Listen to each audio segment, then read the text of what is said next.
Welcome to I dream. Kolkata trainee doctor rape కేసులో వచ్చిన post mortem report దర్యాప్తు చేస్తున్న ఏజెన్సీకి ఛాలెంజ్గా మారనుందా? అవును అంటున్నారు వైద్య నిపుణులు. ఎందుకంటే ఆమె శరీరంలో దొరికిన 150 మిల్లీగ్రాముల స్పెర్మ్ అనేది ఒకరు కాదు, గ్యాంగ్ రేప్ జరిగిందంటూ బాధితురాల తల్లి ఇచ్చిన స్టేట్మెంట్ మేరకు ఒకరు కాదు ఎంతమంది చేసి ఉండొచ్చు అనే దర్యాప్తు చేస్తున్నారు ఏజెన్సీస్. అసలు ఒక మనిషి శరీరంలో అన్ని గ్రాములు దొరుకుతుందా? అసలు దొరికిన స్పెర్మ్ గ్రాముల్లో కొలుస్తారా? ఎలా దాన్ని ఐడెంటిఫై చేస్తారనే విషయాన్ని మనతో మాట్లాడడానికి ఉస్మానియా ప్రొఫెసర్ మన డాక్టర్ నారాయణ రెడ్డి గారు ప్రస్తుతం అంటున్నారు. ఆయన అడిగి చాలా విషయాలు తెలుసుకుందాం. సార్ నమస్తే అండి. నమస్తే అండి. మీరు ఉస్మానియా ఫోరెన్సిక్ పనిచేసినప్పుడు చాలా డెడ్ బాడీస్ మీరు పోస్ట్ మార్టం చేయించుంటారు. రేప్ కేసులు అవ్వచ్చు, అంటే రేప్ డెడ్ బాడీస్ కాకుండా రేప్ జరిగిన విక్టిమ్ కూడా మీరు చూస్తుంటారు, లేడీ డాక్టర్ చేస్తుంటారు. కానీ రేప్ అండ్ మర్డర్ అయిన తర్వాత మీ దగ్గర ఆ టేబుల్ మీద చూస్తుంటారు. ఇప్పుడు కోల్కతాలో జరిగిన ఇష్యూలో తీసుకుంటే చాలా క్లియర్ కట్గా ఆయన 150 మిల్లీగ్రాముల స్పెర్మ్ ఆమె శరీరంలో లభించింది అంటారు. అంటే బహుశా 1.80 గ్రాములు అన్నారా ఏంటన్నా మనకు తెలియదు. ఒకవేళ ఒక మనిషి శరీరంలో రేప్ అండ్ మర్డర్ జరిగితే ఆ శరీరంలో ఎంత స్పెర్మ్ దొరుకుతుంది? స్పెర్మ్ అనేది ఎలా కౌంట్ చేస్తుంటారు? చేసిన తర్వాత దాన్ని ఎలా డివైడ్ చేసి డైని పంపిస్తుంది? ఇక్కడ మొదటిది, ఆయన మిల్లీ లీటర్లు అండాన్ని పొరపాటున మిల్లీగ్రాములు అన్నాడు. 1000 మిల్లీగ్రాములు అయితే 1 గ్రాము. బంగారం కొనడానికి బంగారు షాపులకు పోయిన వాళ్ళు 1 గ్రామ్ కాయిన్స్ అని ఉన్నాయి పూజ కోసరం. సో అది ఎంత ఉంటుందో దాన్ని 1000గా డివైడ్ చేస్తే 1 మిల్లీగ్రామ్ అవుతుంది. అటువంటి 150 మిల్లీగ్రాములు తీసుకుంటే దాని సైజు ఎంత ఉంటుందో చెప్పండి. ఇక్కడ డాక్టర్ గారు పొరపాటున మిల్లీ లీటర్లు అనడానికి బదులు మిల్లీగ్రామ్ అన్నాడు. ఇది పొరపాటు ఎవరైనా చేస్తారు, నేను కూడా చేస్తూ ఉంటాను. పొరపాట్లు జరగటం అనేది పని చేసే వాళ్ళు అది సహజ సిద్ధం. సో దాని గురించి తప్పులు పట్టాల్సిన అవసరం లేదు. రెండవది, ఒక వ్యక్తి రతిక్రియలో పాల్గొన్న, మాస్టర్బేషన్ చేసుకున్న, అంతకు మునుపు రోజు కానీ పాల్గొనకపోతే అప్పుడు కేవలం 3 ml కంటే తక్కువ వస్తుంది. సాధారణంగా 2-3 రోజుల తర్వాత కానీ పాల్గొంటే 3 ml వరకు రావచ్చు. అదే 4-5 రోజులు గ్యాప్ ఉంటే 5 ml వరకు, మిల్లీ లీటర్లు అంటారు, అంత మాత్రమే వస్తుంది. రెండవది, రతిక్రియ సమయంలో వెజైనాలో లూబ్రికేషన్ ఫ్లూయిడ్ పుడుతుంది. బర్తోలిన్స్ గ్లాండ్స్ అని ఉంటాయి, అవి ప్రొడ్యూస్ చేస్తాయి. అది కూడా జిగటగా సెమన్ లాగానే ఉంటుంది. దానితో పాటు ఇది కలిసినప్పుడు ఈ రెండిటిని కంటితో చూసి మనం సపరేట్ చేయలేం. మామూలుగా ఈ క్వాంటిటీ ఏదైతే ఆయన మెన్షన్ చేశాడో అది రతిక్రీడలో ఆఖరికి వచ్చే టైంలో ఆమె కానీ సాటిస్ఫై అయితే అప్పుడు ఎక్కువగా సెక్రెట్ అవుతుంది. ఆ ఫ్లూయిడ్ను చూసి అతను సెమన్ అనుకొని పొరపడ్డాడు. అది నా అభిప్రాయం. ఒకవేళ రేప్ చేస్తున్నప్పుడు ఆమె తన యొక్క వ్యక్తి మీద చేయదు కదండి, సాటిస్ఫాక్షన్ అవ్వదు కదా. రేప్ కానీ ఇంకేదన్నా కానీ అక్కడ స్పందించే ఆర్గాన్కు దీనికి సంబంధం లేదు. అక్కడ టచ్ చేసినప్పుడు మీకు అది వస్తుంది. సో అది దానికి ఎలాంటి సంబంధం లేదు. ఇప్పుడు చాలా, అందుకే 4 అంటారు. 4 ఏమిటంటే ఆమెను దారిలోకి తెచ్చుకోవడానికి, అక్కడ అది ప్రొడ్యూస్ చేసేంత వరకు వీడు ఆర్గాన్ని దాని వెజైనాలోకి పెట్టాడు. ఎందుకంటే మంట పెడుతుంది, నొప్పి పెడుతుంది. కాబట్టి అంతవరకు వాడు ఇవి చేసిన తర్వాతనే అది లూజ్ అవుతుంది వెజైనల్ వాల్స్. తర్వాత ఈ ఫ్లూయిడ్తో అది లూబ్రికెంట్గా పనిచేస్తుంది. మేల్ ఆర్గాన్ ఈజీగా పోతుంది. ఇది ఆమెకి ఇష్టం లేకుండా చేసినా కూడా ఆ శరీర అవయవాలు దాంట్లంతకవే స్పందిస్తాయి. ఓకే, అంటే మెదడుతో పని లేదు. మెదడుతో దానికి పని లేదు లేడీస్కు. యాక్చువల్గా జెంట్స్కి అయితే మెదడు సరిగా పని చేయకపోతే ఆ ఆర్గాన్ గట్టిపడదు, నిల్చోదు. అంతేగాని లేడీస్ అందుకే ప్యాసివ్ ఏజెంట్స్ అంటారు సెక్స్లో. వాళ్ళకి ఇష్టం లేకున్నా సెక్స్లో పాల్గొంటారు. ఈ రకమైన వెజైనా నుంచి స్పందన దానంతకదే వస్తుంది. సార్, అంటే రేప్ చేయకుండా మామూలు ఇద్దరి మధ్యన అంగీకారంతో పాల్గొంటే ఎంత వస్తుందండి? అంగీకారంతో పాల్గొన్నా, ఆమె అంగీకారంతో లేకపోయినా అది వచ్చేది అంతే వస్తుంది. దానికి సంబంధం ఉండదు. ఒకవేళ మీ దగ్గరికి ఇటువంటి కేసు చాలా వచ్చుంటాయి.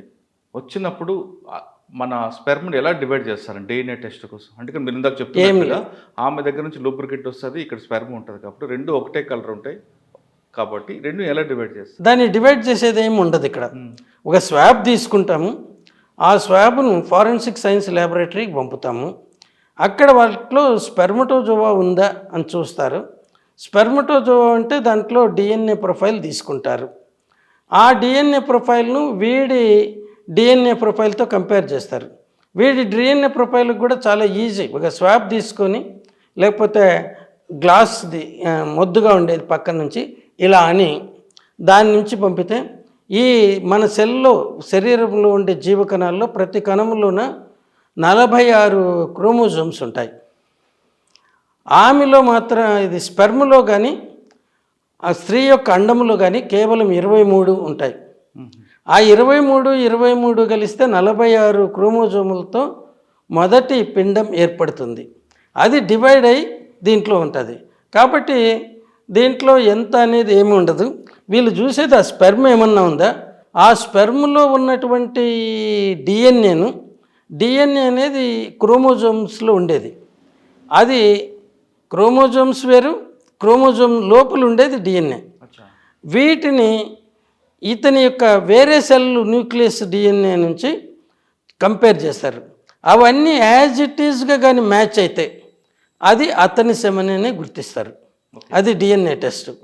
కాబట్టి దీంట్లో ఈ టెస్టులు చేస్తే ఇమీడియట్గా ఆ స్వాబ్ తీసుకొని వాడేనా కాదా అనేసి కన్ఫర్మ్ అయిపోతుంది. ఏమి టెస్ట్ చేయకపోయినా కూడా. అంటే ఒకరు కాకుండా గ్యాంగ్ రేప్ జరిగింది అనుకోండి, అప్పుడు ఎక్కువ మంది డిఎన్ఏ కనపడుతుంది. అంటే అక్కడ స్పెర్మ్ అంత ఉంటుంది అంటారా? ఎవరి స్పెర్మ్ వాళ్ళది వస్తుంది, అదే దాంట్లోనే లోపల ఉంటుంది. ఆ డిఎన్ఏలో వీళ్ళకు అందరిది వస్తుంది. సో మల్టిపుల్ మేల్ డిఎన్ఏ వస్తుంది. మేల్ డిఎన్ఏని ఎట్లా గుర్తిస్తారంటే అది వై క్రోమోజోమ్ కానీ ఉంటే, వాళ్ళు పరీక్ష చేసిన వాటిల్లో అది కానీ ఉంటే మేల్ డిఎన్ఏ అంటారు. లేకపోతే వాళ్ళకు కూడా మేల్కి కూడా ఎక్స్ ఒకటి ఉంటుంది, అది ఫిమేల్కి సంబంధించింది. XY అని ఉంటుంది. XX క్రోమోజోమ్ కానీ పరీక్ష చేస్తే చేయలేరు. కానీ ఇతని దగ్గర నుంచి చాలా ఇవి తీస్తారు కాబట్టి మల్టిపుల్ స్పెర్మ్స్ నుంచి ఈ డిఎన్ఏ ప్రొఫైల్ చేస్తారు కాబట్టి దాంట్లో Y క్రోమోజోమ్ కనపడుతుంది. అన్నీ XX ఉండవు. ఒక దాంట్లో X ఉంటుంది, ఒక దాంట్లో Y మాత్రమే ఉంటుంది. ఎందుకంటే 46/23 కదా అయ్యేది. లాస్ట్ పేర్ ఆఫ్ క్రోమోజోమ్స్ వచ్చేసి స్త్రీలో అయితే XX ఉంటుంది, పురుషుల్లో అయితే XY ఉంటుంది. ఈచ్ స్పెర్మ్లోన అది 22X ఉంటుంది, లేకపోతే 22Y ఉంటుంది. స్త్రీలో మాత్రం 22X 22X మొత్తం 23. అంటే గ్యాంగ్ రేప్ చేసిన కూడా మన డిఎన్ఏ డివైడ్ చేయొచ్చు. అంటే డిఫరెంట్ డిఎన్ఏ ప్రొఫైల్స్ వస్తాయి. ఒకటి కొంతమంది రేప్ చేసిన తర్వాత వాష్ చేసుకొని వెళ్తుంటారు. అది వాష్ చేసినా కూడా పైన వాష్ చేస్తే కాదు, అది లోపల వెజైనాలకి సర్విక్స్ ఇట్లా నెక్ అంటారు, అది ఇలా ప్రొచ్చి ఉంటుంది. ఇక్కడ పోస్టీరియర్ పార్నిసెస్ వెనకాల అక్కడ ఉంటుంది. అక్కడ ఉండే డిఎన్ఏ కన్నా మామూలుగా అయితే ఇప్పటి వరకు 14 రోజుల తర్వాత కూడా ఐడెంటిఫై చేశారు. మామూలుగా అయితే 4-5 రోజుల వరకు దొరుకుతుంది అక్కడ. వీళ్ళు బయట వాష్ చేసుకుంటారు, లోపల కాదు. అదే మగవాడు కానీ వాష్ చేసుకుంటే వాటిలో ఏమీ దొరకదు. ఎందుకంటే పైనే కదా ఆర్గాన్ ఉండేది. ఈమెకు చుట్టూ ఉండే వాటిలో రాదు, కానీ లోపల అది కూడా పోవాలంటే ఏం చేయాలంటే ఈమె లోపలకు వేలు పెట్టి శుభ్రంగా కడుక్కోవాలా వెజైనాలకి, అప్పుడు మాత్రమే అది పోగలదు. అది చేయరు మామూలుగా. సో బయటనే కడుక్కుంటారు, సో వస్తుంది. సార్, అంటే ఇప్పుడు మనం కోల్కతా కేసులు తీసుకుంటే బై మిస్టేక్ అని చెప్పిన రిపోర్ట్ అనుకోవచ్చా, లేదు నిజంగా అంటే డాక్టర్ గారు పొరపడ్డాడు అని చెప్తాను. ఇంటెన్షనల్గా ఎవరు అబద్ధం చెప్పరు. అతను వెజైనల్ సెక్రీషన్స్ కూడా సెమన్ కలుపుకొని అది 150 మిల్లీగ్రాములు అన్నారు, అంటే 150 ml. సో అది ఆయన పొరపడ్డం. అది కంటితో చూసి మీరు ఇది సెమన్నా లేకపోతే ఇంకోటి అని చెప్పలేం. జిగట్టగా ఉండే ఫ్లూయిడ్ అండి, మీరు ఏమన్నా చెప్పగలరా? చెప్పలేము. ఇది అంతే. అంటే సాధారణంగా మనిషి దీంట్లో ఇద్దరు అంగీకారం జరిగింది అనుకోండి, మీరు అన్నట్లుగా ఆయన వేరే కార్యక్రమాలు చేయకుండా వారం రోజుల తర్వాత కలిస్తే ఎంత రావచ్చు? 5 ml. 5 ml, అంతకు మించి రాదు. అంతకు మించి రాదు. కొంతమంది డ్రగ్స్ తీసుకొని చేస్తుంటారు కదా. అప్పుడేం డ్రగ్స్ తీసుకొని చేసేది ఇక్కడ మూడు పుట్టించడానికి బ్రెదర్ మైండ్లో, అంతేగాని ఆ డ్రగ్స్కు దీనికి సంబంధం లేదు. ఒకవేళ రెగ్యులర్గా కలుస్తుంటారండి భార్యాభర్తలు, అప్పుడు 3 ml వరకు ఉంటుంది రోజు కలిసే వాళ్ళు. ఎందుకంటే అది సెక్రెట్ కావడానికి కూడా టైం కావాలి. అది నిలువ ఉండేది సెమినల్ వెసికల్, అవి ఇక్కడే ఉంటాయి. మనం టెస్టిస్ అనే దాంట్లో స్పెర్మటోజోవా అంటే పురుష కణాలు, అవి కేవలం సెమెన్లో 4%. ఇంకా 96% ఇక్కడి నుంచి ప్రొడ్యూస్ చేయండి వాళ్ళకు. అందుకే వ్యాసెక్టమీ చేసిన వాళ్ళకు కూడా సెమెన్ వస్తుంది. అక్కడ టెస్టిస్లో ప్రొడ్యూస్ అయింది రాలేదు కదా. వ్యాసెక్టమీ అంటే ఏంటి, ఆ కనెక్షన్ తీసేయటము. సో సెమెన్ ఆటోమేటిక్గా ఉంటుంది. వాళ్ళు రెగ్యులర్ ఇంటర్ కోర్సులో పాల్గొంటారు, వాళ్ళలో సెమెన్ వస్తుంది. అంటే వారంకి ఒకసారి కలిస్తే వాళ్ళు 5 ml వరకు రావచ్చు. ml అంతే, మిల్లీ లీటర్లు మిల్లీగ్రామ్స్ కాదు. దాన్ని సెంటీమీటర్లు పెట్టాలంటే క్యూబిక్ సెంటీమీటర్ అంటారు. Okay, 1 × 1 centimetre. సార్ సాధారణంగా కొంతమంది పిల్లలు ప్లానింగ్ చేసుకుంటారు కొంతకాలంతో చేద్దామని, కానీ ఒక్కొక్కసారి వాళ్ళు అన్ఎక్స్పెక్టెడ్ కలిసిపోవడం వల్ల, మీటింగ్ అవ్వడం వల్ల పిల్లలు పుడుతుంటారు. పిల్లలు కలగాలంటే ఏం చేయాలి, లేదు కొంచెం ఫ్యామిలీ ప్లానింగ్ చేసుకోవాలనుకుంటే ఏ విధంగా వాళ్ళు మీటింగ్? అది న్యాచురల్ పద్ధతిలో అయితే సేఫ్ పీరియడ్ అని ఉంటుందండి. మామూలుగా సాధారణ స్త్రీల్లో ఎక్కువ మందికి 4 వారాలకు ఒకసారి ఋతుస్రావం అవుతుంది. కొద్దిమందిలో వేరియేషన్ ఉంటుంది. కొద్దిమందిలో 20 రోజులకు కూడా కావచ్చు, 35 రోజుల వరకు లోయెస్ట్ అండ్ మ్యాక్సిమం పెట్టారు. అందుకోసమే ఇంతకు మునుపు ఫ్యామిలీ ప్లానింగ్ పర్పస్గా ఇష్టం లేని గర్భాన్ని తొలగించాలంటే 20 వారాలకే వరకు మాత్రమే పెట్టారు. ఎందుకంటే 20 రోజులు ఇంటూ 10 వేస్తే వాళ్ళకు అది కంప్లీట్ ఏది, అది 20 × 7 వేస్తే 7 దీనికి అట్లా మామూలుగా ఇవన్నీ వస్తుంది. కానీ ఇక్కడ మనకు ఏంటంటే పిల్లలు పుట్టకూడదు అనుకుంటే ఋతుస్రావం అయిపోయిన తర్వాత మొదటి వారం కానీ, తర్వాత రెగ్యులర్ మెన్సెస్ అయ్యే వాళ్ళకు 22 వారాలు, ఆఖరి వారం కానీ, నెక్స్ట్ ఋతుస్రావం, ఆ పీరియడ్లో కానీ వాళ్ళు సెక్స్లో ఫ్రీగా పాల్గొనవచ్చు. ప్రెగ్నెన్సీ ఇచ్చే ఛాన్సెస్ 99% ఉండవు వాళ్ళకు. ఓకే, అదే అటబౌట్ అంటే 2 వారాలప్పుడు కానీ కలిస్తే ప్రెగ్నెన్సీ వచ్చే ఛాన్సెస్ ఎక్కువ. సో దాంట్లో కోసం మా డాక్టర్లు ఏమంటారంటే మామూలుగా 4 రోజులు ఇటు 4 రోజులు అటు అంటారు. ఇంకా సేఫ్టీ కావాలంటే 1 వారం ముందు 1 వారం వెనక. అప్పుడు పొరపాటును కూడా ఆమెలో ఎగ్ రిలీజ్ కాదు. ఎగ్ రిలీజ్ అయ్యేది మిడ్ మిన్స్ట్రువల్ సైకిల్. అది కూడా ఇక్కడ వెజైనాకి వచ్చి కాదు, అది ఫెర్టిలైజ్ అయ్యేది. ఈ పెల్లోపియన్ ట్యూబ్స్ ఉంటాయి, ఆ ట్యూబ్ మధ్యలోకి వచ్చినప్పుడు ఈ స్పెర్మ్ ఆ టైంలో కానీ సెక్సువల్ ఇంటర్కోర్స్ అయితే అది చాలా స్పెర్మ్స్ అక్కడ రిలీజ్ అవుతాయి. వాటిల్లో కొన్ని మాత్రమే ట్యూబ్లోకి వెళ్ళగలుగుతాయి. వాటికి తోక ఒకటి ఉంటుంది, ట్యాడ్పోల్స్ అని కప్పలు పెట్టినారు కదా అట. ఆ ట్యాడ్పోల్ యాక్షన్స్తో పైకి ప్రాకుతాయి. దానిలో అన్ని ఒకసారి దగ్గర ఫ్యూ మిలియన్స్ రిలీజ్ అవుతాయి. వాటిలో ఒక్కటి మాత్రమే పోయి అండంతో కలవగలదు. అది ఫెర్టిలైజ్ అయ్యి సింగిల్ ఎగ్గా సింగిల్ సెల్ ఫార్మ్ అవుతుంది. ఆ సింగిల్ సెల్లో 46 క్రోమోజోములే ఉంటాయి. ఆమె నుంచి 23, వీడి నుంచి 23, అంటే మన కంప్లీట్ నార్మల్ సెల్లో ఉండేంత. అది మల్టిపుల్ అయితే ఒక ముద్దలాగా అవుతుంది. దాన్ని బ్లాస్టోసిస్ట్ అంటారు. ఆ స్టేజ్లో అది యూట్రస్ లేకొచ్చి అక్కడ ఇంప్లాంట్ అవుతుంది.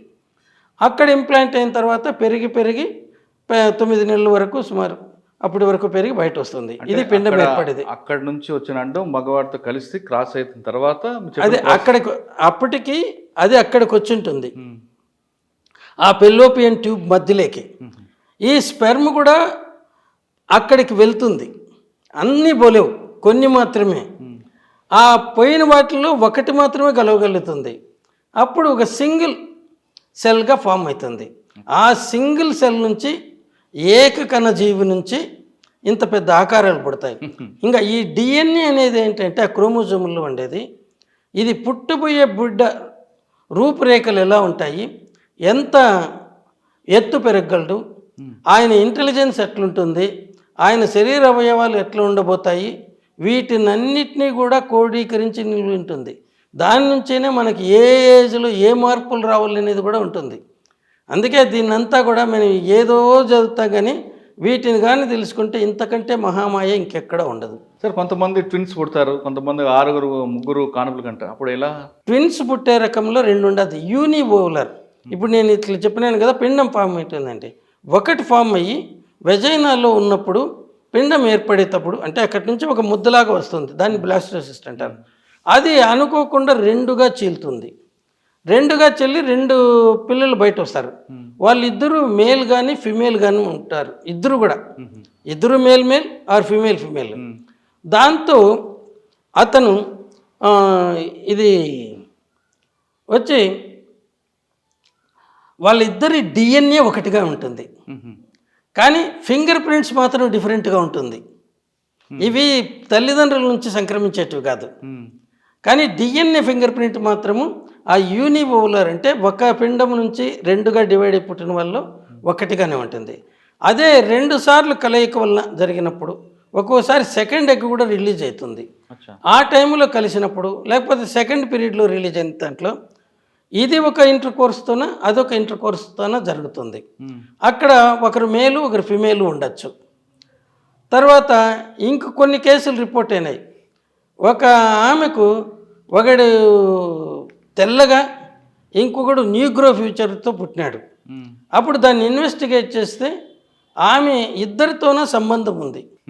ఇవి 2 ఎగ్గులు రిలీజ్ అయినప్పుడు ఒకసారి ఒకటి ఒక్కోసారి ఒకే పీరియడ్లోనే, మామూలుగా ఓవరీస్ ఒక ఇంటర్మినిస్ట్రల్ పీరియడ్లో ఒకటే పనిచేస్తుంది, దాని నుంచి వస్తుంది.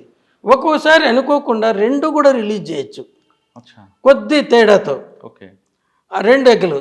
అటువంటప్పుడు కూడా ఇది జరిగే అవకాశం ఉంది. అందుకే ఇది ఫస్ట్ కేసు రిపోర్టెడ్. నాకు ఒకే కాన్పులో కవలలు పుడితే ఒకరి తెల్లవాడికి పుట్టినట్టుగా ఇంకోటి నల్లవాడికి పుట్టినట్టుగా ఎలా ఉంది అంటే వాళ్ళ డిఎన్ఏలు డిఫరెంట్.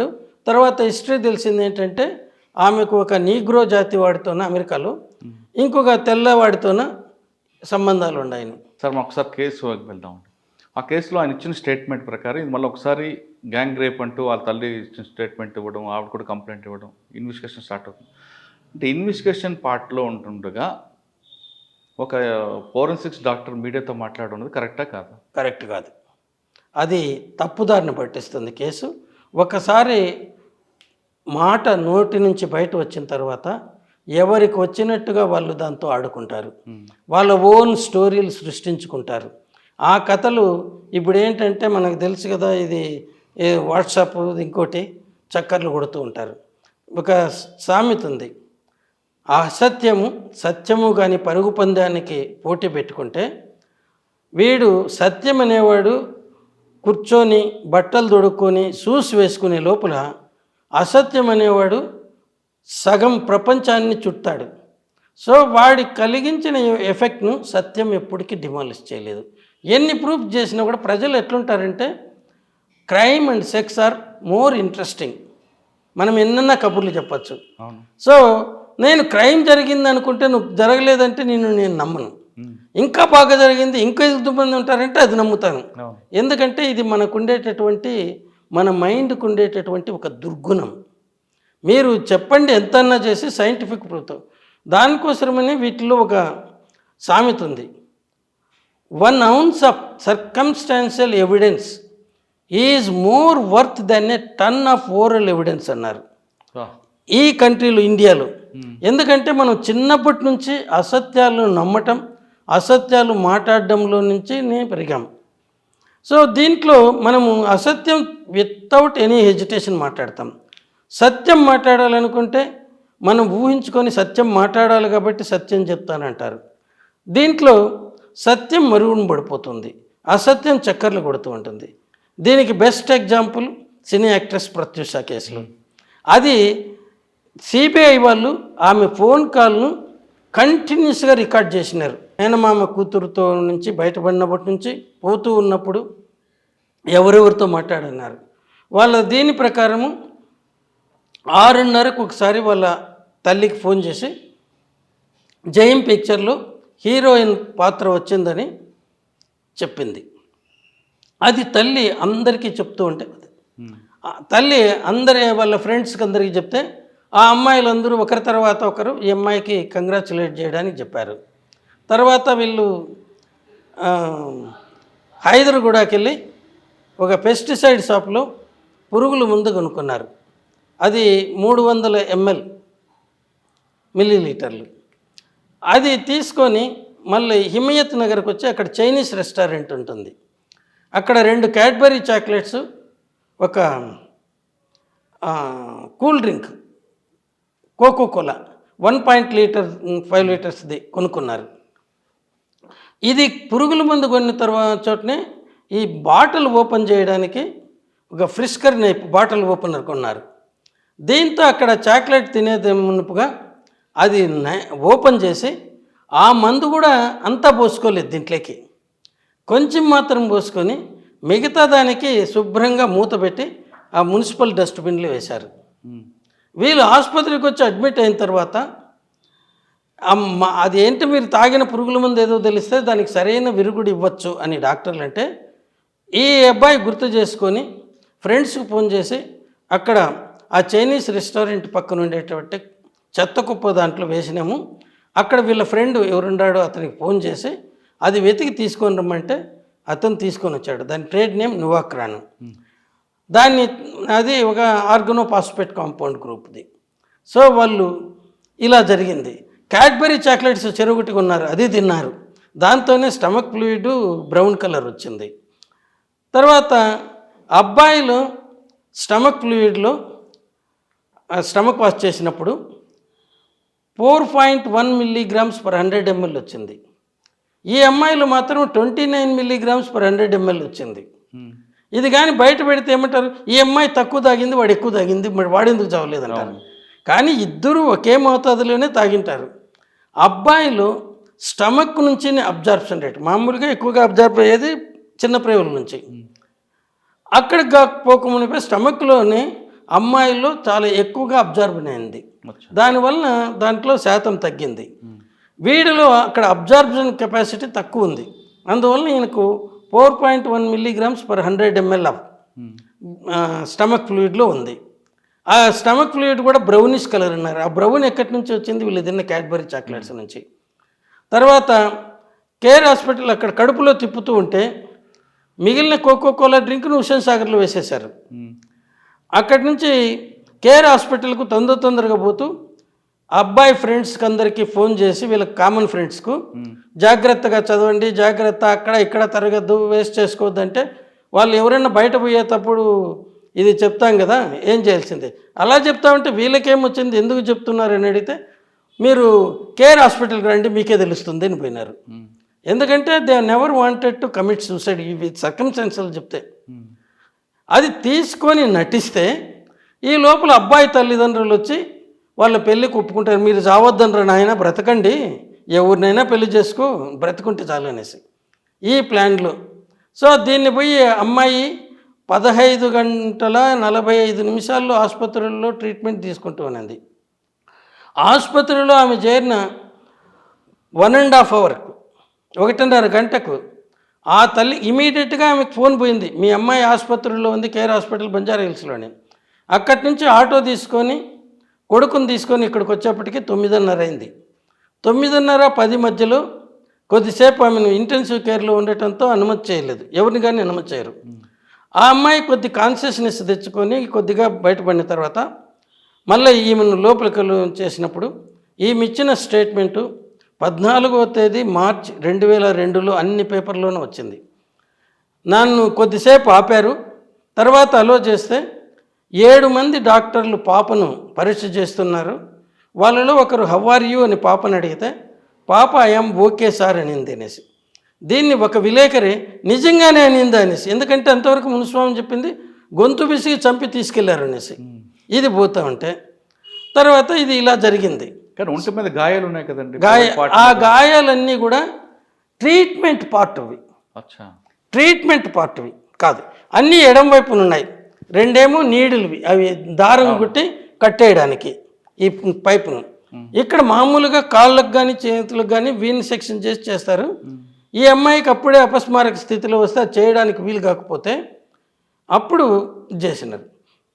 దాంతో ఇది ఆ గాయాల్ని ఇక్కడ మునుస్వామి గారు ఇంకేదో అనుకున్నాడు. కానీ మరి అమ్మాయి ఒంటి మీద డ్రెస్ ఎందుకు ఇవ్వలేదండి? డ్రెస్ చెప్తాను అది కూడా. ఆ డ్రెస్సు ఏమైందంటే దాంట్లో ఆమె మోషన్స్ పోయింది, యూరిన్ పోయింది. సో అవి ఇంకా వాటిని కట్ చేసేస్తారు, ప్రిజర్వ్ చేయాల్సిన అవసరం లేదు. రెండవది పాయిజనింగ్ కేసులో హాస్పిటల్లో ట్రీట్మెంట్ చేసే డాక్టర్లు డ్రెస్ని ప్రిజర్వ్ చేసేదని ఉండదు. స్పాట్ డెత్ అయితే వామిట్ చేసుకొని ఉంటే దాని మీద పడి ఉంటుంది కాబట్టి అవి మేము ప్రిజర్వ్ చేయాలి పోస్ట్ ఆపరేషన్లో. అంతేగాని ఆసుపత్రుల్లో చేరిన తర్వాత ట్రీట్మెంట్ ఇచ్చేటప్పుడు ఇంక ఇవెందుకు దీనిలో ఉపయోగం? రెండవది స్టమక్ వాష్ చేసినప్పుడు, స్టమక్ వాష్ అంటే కడగటం, ఆ ఫ్లూయిడ్ని మొదట వచ్చేదాన్ని అనాలిసిస్ కోసం ప్రిజర్వ్ చేస్తారు. దాంట్లో ఏమైనా పాయిజన్ ఉందా, అది పెట్టినప్పుడు మళ్ళీ ఈ బట్టలతో అవసరం ఉందా? కేసు కాంప్లికేట్ అవుతుంది కాబట్టి కాంప్లికేట్ అవుతుందని అప్పుడు ఎవరు అనుకోలేదు. కాంప్లికేట్ అవుతుంది అనుకుంటే జూనియర్ డాక్టర్ను పంపిండేవాళ్ళు కాదు. అప్పుడున్న head of the department Rajagopal Reddy గారు ఆ రోజు డ్యూటీలో ఒక జూనియర్ డాక్టర్, అంటే ఆయనకు అప్పుడే పోస్ట్ గ్రాడ్యుయేషన్ చదువుతా ఉంటే టూర్ పోస్ట్ ఇచ్చినాడు, ఆయన పంపిండేవాడు కాదు. కాంప్లికేట్ అవుతుంది అనుకుంటే సీనియర్ డాక్టర్ చచ్చినట్టుగా రావాలి, ఇష్టం ఉన్నా లేకపోయినా. సో దీన్ని మామూలు పాయిజనింగ్ కేసు అనుకొని పంపారు. అందులోనే ప్రత్యూషాన్ని వాళ్ళకి తెలియదు, ఏదో ఒక పాయిజనింగ్ కేసు. ప్రత్యూషాన్ని తెలిసింటే ఫారెన్సిక్ మెడిసిన్ డిపార్ట్మెంట్లో ఉండే వాళ్ళంతా, అప్పుడు బషీర్బాగ్లో ఉంది, వాళ్ళందరూ పోయి సికింద్రాబాద్లో అప్పుడు ఉండేది, ఇప్పుడు ప్రజెంట్ ప్లేస్లో కాదు, అందరూ అక్కడికి వెళ్ళిందరు. ఇది ఎవరో ఒక పాయిజనింగ్ కేసు వచ్చింది, మామూలుగా రొటీన్గా జరిగేది. ఎంబీబీఎస్ డాక్టర్ చాలు. ఆ కేసులో మునుస్వామి గారు ఇచ్చిన స్టేట్మెంటే కేసు మలుపు తిప్పింది. మునుస్వామి గారు ఆ రోజు వచ్చిన సమాచారం అంటే ఆయన ఇంకిద్దరు డాక్టర్లు సికింద్రాబాద్లో ఈ ఆర్మీ హాస్పిటల్లో డ్రింక్స్ దొరుకుతాయేమో, అక్కడున్న ఇన్స్పెక్టర్ కొనిస్తానని చెప్తే అతని దగ్గరికి మునుస్వామి గారి కారులో పోయినారు. పోతే ఆ ఇన్స్పెక్టర్ రాకపోతే తిరిగి వస్తూ ఉన్నారు. అప్పుడు గాంధీ హాస్పిటల్కి పోవాలంటే ఆ కాలంలో ఆ మోండా మార్కెట్ దాని పక్క నుంచి బోండా మార్కెట్ దగ్గరనే కంపుగొట్టే మా మార్చెడు ఉండేది. అక్కడ పోతూ ఉన్నప్పుడు విలేకరులు ఇట్లా సినీ యాక్ట్రెస్ ప్రత్యూష పోస్ట్ మార్టం జరుగుతుందంటే అనుకోకుండా అక్కడ పోయినాడు. అక్కడి నుంచి బయట పోతూ పోతూ విలేకరులతో ఆమెను గొంతు పిసికి చంపినారు అని పోయినాడు. అప్పుడు ఈటీవీ వాళ్ళు తేజ టీవీని ఉండేది, వాళ్ళకు ఆయనకు తీసుకెళ్ళి పార్టీకి కూర్చున్నారు. అక్కడ ఈయన ఏదేదో చెప్పినాడు. ఆ రోజున తేజ టీవీలో సాయంత్రం 8 గంటలకు ప్రియుడితో కలిసి విషం చేయించి చనిపోయిన ప్రత్యూష మృతదేహానికి వాళ్ళ సొంత ఊళ్ళో భువనగిరి దగ్గర అంత్యక్రియలు జరిగినాయి. మళ్ళీ 10 గంటలకు ఒక న్యూస్ వచ్చేది, దాంట్లో ఇప్పుడే అందిన వార్త ఆమెది ఆత్మహత్య కాదని, హత్య అని, ఒకరికంటే ఎక్కువ మంది ఆమెను మానభంగం చేసి గొంతు బిసికి చంపినారని శవ పరీక్ష చేసిన మునుస్వామి గారిని చెప్పినారు అనేసి. నెక్స్ట్ డే నాడు వీళ్ళు పోస్ట్ మార్టం రిపోర్ట్లో ఎక్కడ కానీ ఈ విషయాలు లేవు. ఈవెన్ శమన్ చూసినట్టు కానీ అక్కడేమీ ఇంజురీస్ నథింగ్ పర్టికులర్ అని రాసినారు. నథింగ్ పర్టికులర్ అంటే ఏమీ లేదని మానం దగ్గర. ఆయన ఆ రిపోర్టు తీసుకెళ్ళి గాంధీ మెడికల్ కాలేజ్ బషీర్బాగ్ నుంచి సికింద్రాబాద్ మోండా మార్కెట్ దగ్గర ఉన్నటువంటి మార్చరీ దగ్గరికి వెళ్ళి అక్కడ పోలీసు వాళ్ళని అక్కడికి రమ్మని వాళ్ళకి రిపోర్ట్ ఇచ్చి ఉన్నాడు.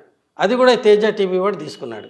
ఇది జరిగి కొద్ది కాంప్లికేట్ అయినప్పుడు ఈటీవీ అతను వచ్చి, సార్ ఆ రోజు మునుస్వామి గారు చెప్పినవన్నీ కానీ మేము కానీ బయట పెట్టింటే మీరందరూ కూడా తల దించుకొని ఉందరు అన్నాడు. ఏమంటే వద్దులేండి సార్, ఆ మాటలు చెప్పకూడదు అన్నాడు. ఇది జరిగింది. ఈమె ఈ మధ్య ఇచ్చిన ఒక స్టేట్మెంట్, ఒక వీళ్ళకు ఇంటర్వ్యూలో తనకు ఫోన్ వచ్చింది, మీ పాప ఆసుపత్రిలో జాయిన్ అయినారు అని తను చూసినానని కారు దిగుతూ ఉంటే అన్నాడు.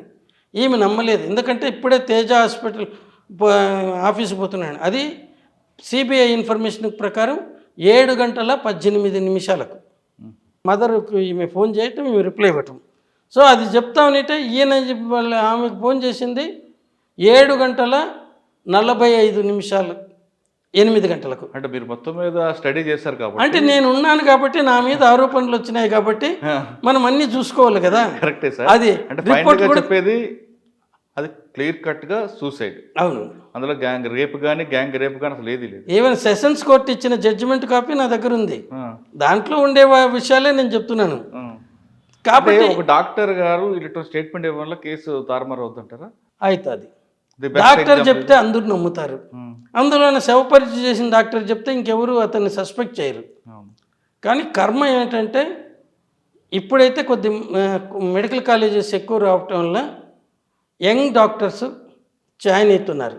అప్పుడైతే ఏ సబ్జెక్టులోన పీజీ సీటు రాని వాళ్ళు కొన్ని వేల మంది మాకు ఏది వద్దు ఎంబీబీఎస్ డిగ్రీ చాలు అనుకునే వాళ్ళు అనాటమీ, ఫిజియాలజీ, ఫార్మకాలజీ, ఫారెన్సిక్ మెడిసిన్కు ఆప్ట్ చేసేవాళ్ళు.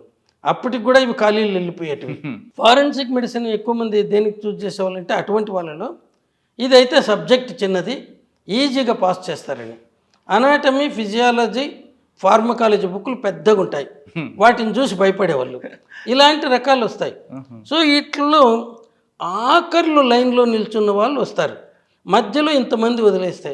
సో మీరు ఏదన్నా కానీ మీ భార్యకే కుళ్ళిపోయిన కూరగాయలు, పాడైపోయిన బియ్యము, ముగ్గిపోయిన బియ్యం తీసుకెళ్ళి అందులో పాడైపోయిన నూనె తీసుకెళ్ళి ఇస్తే దీంట్లో నుంచి మంచి వంట చేసి పెట్టాలంటే ఆమె ఏదో సతీ అనసూయ రాళ్ళతో చేసిందట. ఈ పవర్స్ వీళ్ళకి లేవు కాబట్టి ఇది వస్తుంది. మా వాళ్ళలో కూడా అంతకుముందు 5 సీట్లే ఉండేవి మొత్తం పీజీ కోర్సు కాలంలో. అంటే ఎందుకు పనికిరానట్లు వచ్చేవారు అప్పుడు అదే నేను చెప్తున్నాను కదా, పీజీ కోర్సులో మొత్తం రాష్ట్రానికి కలిసి 5 సీట్లు ఉండేటివి. ఉస్మానియాలో 2, గాంధీలో 1, కాకతీయ మెడికల్ కాలేజీలో 1, వరంగల్ ఇది ఆంధ్ర మెడికల్ కాలేజ్ వైజాగ్ 1, తక్కిన కాలేజీల్లో లేవు. ఈ 5ను స్టేట్ వైడ్, ఇది దీనికి లోకల్ రిజర్వేషన్ లేకుండా పెట్టిన. అవి కూడా ఒకరిద్దరు పీజీ స్టూడెంట్సే వచ్చారు, మిగతా 3 కలిపి. అంటే ఇంత పెద్ద రాష్ట్రానికి దాంట్లో చేరడానికి 5 మంది దొరికేవాళ్ళు కాదు. సో ఈ పరిస్థితుల్లో మీరు ఇంకా క్వాలిటీని గురించి దీన్ని చూసే 1958లోనే ఇక్కడ క్వాలిటీ పెంచాలంటే మంచి ఇన్సెంటివ్స్ తీసి డాక్టర్లు యంగ్గా ఉండే డాక్టర్లు దీంట్లోకి తీసుకుంటే ఇక్కడ అభివృద్ధి చెందుతారంటే ఈ రోజు వరకు ఇలాంటి యాక్షన్ లేదు, స్పందన. ఈవెన్ మెడికల్ కౌన్సిల్కి ఇచ్చిన రిపోర్ట్లో కూడా అదే ఉంది. ఓకే, ఇది సో ఇది తప్పు చేసి మెడికల్ కౌన్సిల్ది, రాష్ట్ర ప్రభుత్వాలది. సార్ ఫైనల్గా కోల్కతా డాక్టర్ గారు ఇచ్చిన స్టేట్మెంటు చూస్తుంటే వింటుంటే ఇది మరో ప్రత్యక్ష కేసులాగా మారే అవకాశం ఉందంటారా? ఏం మారడానికి లేదండి. ఇప్పటికే డిఎన్ఏ ప్రొఫైలింగ్ అయిపోయింది అలా. ఎందుకంటే ఇది 9వ తేదీ జరిగింది. అంటే ఆ కేసులాగా ఏమైనా మిస్టరీగా ఉంటుందంటారా? చెప్పారండి, డిఎన్ఏ ప్రొఫైల్కి పంపాలా. Central state government forensic science laboratory in Kolkata is one of the best laboratories in the country. తర్వాత సిఎఫ్ఎస్ఎల్ ఉంది, central forensic science laboratory, Srinagar, కోల్కతాలో. అవునా? ఓకే. అది మన హైదరాబాద్ సెంట్రల్ ఫారెన్సిక్స్ ల్యాబొరేటరీ కంటే గొప్పది, అన్ని ఫెసిలిటీస్ ఉండేటివి. ఇప్పుడు సిబిఐకి ఇచ్చాడు 2 రోజుల నుంచి. సిబిఐ వాళ్ళు ఇమీడియట్గా ఇది తీసుకెళ్ళి అక్కడ ఇవ్వాలా, అదే సమయంలో స్టేట్ ఫారెన్సిక్ సైన్స్ ల్యాబొరేటరీలు కూడా ఇవ్వాలా. ఎందుకంటే కంపేర్ చేసుకోవడానికి. ఇది సెకండ్ ఒపీనియన్ కాదు, 2 దీంట్లో ఏమొస్తుంది దాంట్లో ఏమొస్తుంది అనేది చూసుకుంటే అంటే కరెక్ట్గా వస్తుందా లేదా. ఒకే దాన్ని 2 సార్లు చేస్తే 2 రకాలుగా రావచ్చు, అది ఏదన్నా కానీ. అటువంటి ఫాల్ట్ని వేరు చేయండి. ఈవెన్ కెమికల్ అనాలిసిస్గా ఒరిజినల్గా ఉండేది ఏంటంటే ఈ కెమికల్ అనాలిసిస్కు పంపిన మెటీరియల్ను, ఎంటైర్ మెటీరియల్ను ఫారెన్సిక్ సైన్స్ ల్యాబొరేటరీ యూజ్ చేయదు. కొద్ది ఉంటే అది సీల్డ్ బాటిల్లో ఉంటుంది. ఈ పోలీసుల నుంచి కేసు క్లోజ్ చేసినారని తెలిసి అప్పుడే డిస్ట్రాయ్ చేస్తారు. ఎందుకంటే సెకండ్ ఒపీనియన్ కావాలంటే ఈ బాటిల్ను తీసుకుని ఇంకో ల్యాబొరేటరీలో. ఈ ప్రొవిజన్స్ అన్ని చట్టాల్లో ఉన్నాయి. కానీ మన ఇండియాలో ఉండే కర్మం ఏంటంటే మన చట్టాలు ప్రపంచంలోనే బెస్ట్, అత్యుత్తమమైనవి. కానీ దాన్ని పాటించాల్సిన మాలాంటి వాళ్ళు ప్రపంచంలోనే అత్యంత నిర్లక్ష్యంగా పనిచేసేవాళ్ళు. అది తప్పు. అందుకే అసలు చట్టాలు మార్చాలి. చట్టాలు మార్చటం కాదు, ముందు మనం మారాలి. ఇప్పుడు మోడీ గారు వచ్చిన తర్వాత కొత్త చట్టాలను తెచ్చినారన్నారు. నేను ఇమీడియట్గా పోయి కొనుక్కొని వచ్చినాను. పాత చట్టాలను చూసినాను. 90% పైన పాత చట్టాలు ఉండేదాన్ని దీంట్లోకి ఒక అక్షరం కూడా మార్పు లేకుండా కామా ఫుల్ స్టాప్ లాగా పెట్టారు. సీరియల్ నంబర్స్ వేరేగా ఇచ్చారు. అక్కడ ఒకే దాంట్లో 376 ABCD అని ఇచ్చింటే ఒక్కొక్క దానికి ఒక్కొక్క నంబర్ ఇచ్చారు సపరేట్గా. ఇలా ఉన్నాయి.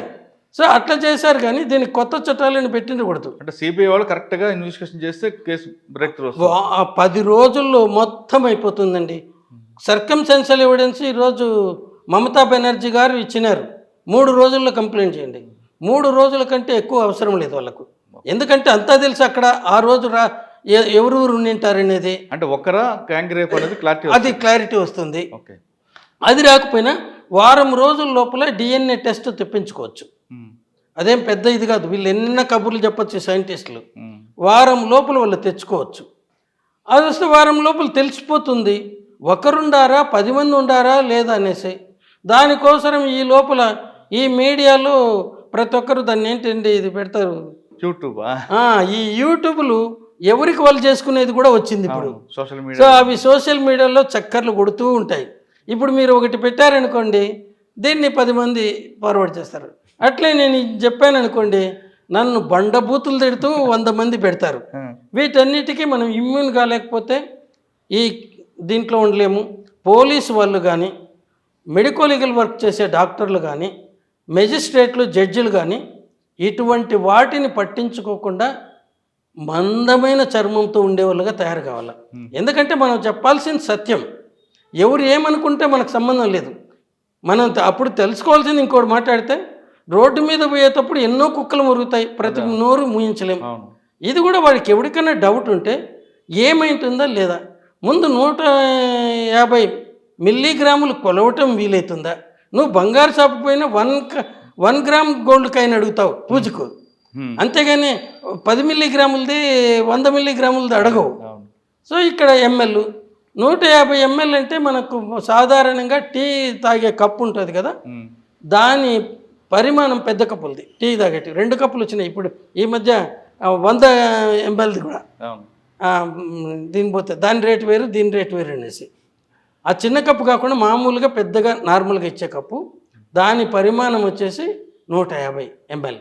మనం నీరు తాగే గ్లాస్ ఇంతకుముందు మీకు ఇచ్చాను కదా, అది 200 ఎంఎల్. పెద్ద గ్లాసు 250 ఎంఎల్.